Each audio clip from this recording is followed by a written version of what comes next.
Super star ரஜினிகாந்தோட ஆக்டிங்கில் இப்போ ரிலீஸுக்கு ரெடியாக இருக்க திரைப்படம்னா நம்ம கூலி திரைப்படம் தான். கூலி திரைப்படத்தை லோகேஷ் இயக்குறாரு. சன் பிக்சர்ஸ் பிரம்மாண்டமாக ப்ரொடக்ஷன்ஸ் பண்ணிட்டு இருக்காங்க. அனிருத் மியூசிக் பண்ணிட்டு இருக்காரு. மேலும் இந்த கூலி படத்திலிருந்து ஒரு செமையான அப்டேட் கிடைச்சிருக்கு. வாங்க என்னன்னு நம்ம வீடியோக்குள்ள போய் பார்ப்போம். அதாவது வேட்டையன் படத்துடைய பிரம்மாண்ட வெற்றியை தொடர்ந்து சூப்பர் ஸ்டார் ரஜினிகாந்த் அடுத்து யாரோட பயணம் பண்ணுவார் அப்படின்ற சந்தேகம் ரொம்ப அதிகமாக எல்லாருக்கும் இருந்துச்சு.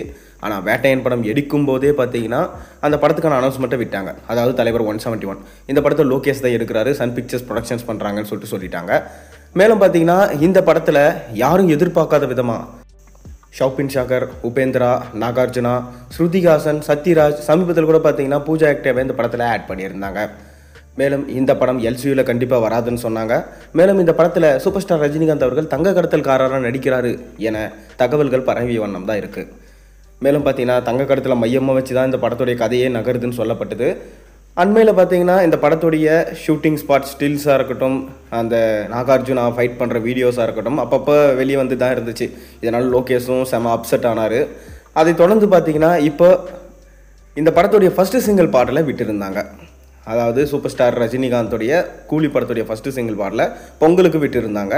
பாடலும் பார்க்க ரொம்ப அருமையாக இருந்துச்சு. டி ராஜேந்தர் அவரோட வாய்ஸில் சிட்டுக்கு வைப் அந்த பாடல் பார்த்திங்கன்னா ரொம்பவே வைப் கலப்பி இருந்துச்சு. அதை தொடர்ந்து பார்த்திங்கன்னா இந்த படத்தோட டீசர் எதுனா வருமா அப்படின்னு சொல்லிட்டு எதிர்பார்த்துருந்தாங்க. ஆனால் இன்றைக்கி வரைக்கும் பார்த்திங்கன்னா ஏமாற்றமாக தான் இருக்குது. ஆனால் கூடிய விரைவிலே அதாவது பார்த்திங்கன்னா நம்ம லோகேஷ் கனகராஜோடைய பிறந்த நாளுக்கு வரும் அப்படின்னு சொல்லிட்டு சொல்லப்படுது. மேலும் அன்றைக்கி தான் சூப்பர் ஸ்டார் ரஜினிகாந்தாக மாறின தினம். அன்றைக்கி தான் பார்த்தீங்கன்னா ஏப்ரல் 14 அப்படின்னு சம்திங் சொல்லிட்டு இருக்காங்க. பொறுத்திருந்து பார்ப்போம்.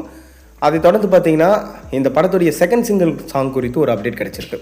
அதாவது இந்த பாடல் வந்து ஒரு குத்து சாங் தான். பூஜா ஆக்டே தான் நடனம் ஆடியிருக்காங்க. காவாலா பாட்டு எந்த அளவுக்கு வைப்பு கிளப்பிச்சோ அதே மாதிரி தான் பார்த்தீங்கன்னா இந்த பாட்டும் வைப்பு கிளப்புன்னு சொல்லிட்டு எதிர்பார்க்கப்படுது. வேட்டையான்லேயும் பார்த்தீங்கன்னா மனசுலாய பாட்டு நல்ல வேறு லெவல் ரீச் கிடச்சிருந்துச்சு. அதை தொடர்ந்து தான் பார்த்தீங்கன்னா இந்த பாட்டும் அந்தளவுக்கு ரீச் கிடைக்கும்னு சொல்லிட்டு எதிர்பார்க்கப்படுது. மேலும் இந்த பாட்டு ஏப்ரல் 14 அன்றைக்கி ரிலீஸ் ஆக அதிக வாய்ப்பு இருக்கிறதா சொல்லப்படுது. ஆனால் இது அதிகாரப்பூர்வமான தகவல் இல்லை. ஆனாலுமே பார்த்தீங்கன்னா நம்ம தகுந்த வட்டாரங்கள்லேருந்து இந்த செகண்ட் சிங்கிள் பாடல் விட்டால் நல்லாயிருக்கும். ஏன்னா ஆகஸ்ட் 10ஆம் தேதி படம் ரிலீஸ் ஆக போகுது. அதனால் கூடிய விரைவிலே பார்த்தீங்கன்னா இந்த படத்துடைய 2வது பாடல் ரிலீஸ் ஆகும். நீங்கள் கூலி படத்துக்காக எந்தளவுக்கு வெயிட் பண்ணுறீங்கன்றத உங்களுடைய கருத்துக்களை மறக்காம கீழே கமெண்ட்டில் பதிவிடுங்க. சேனலுக்கு அப்படியே ஒரு சப்ஸ்கிரைப் தட்டிட்டு லைக் பண்ணிவிட்டு பெல் ஐக்கானை ப்ரெஸ் பண்ணிவிட்டு கொஞ்சம் நம்மளுக்கு ஆதரவு தெரிவிச்சுட்டு போங்க.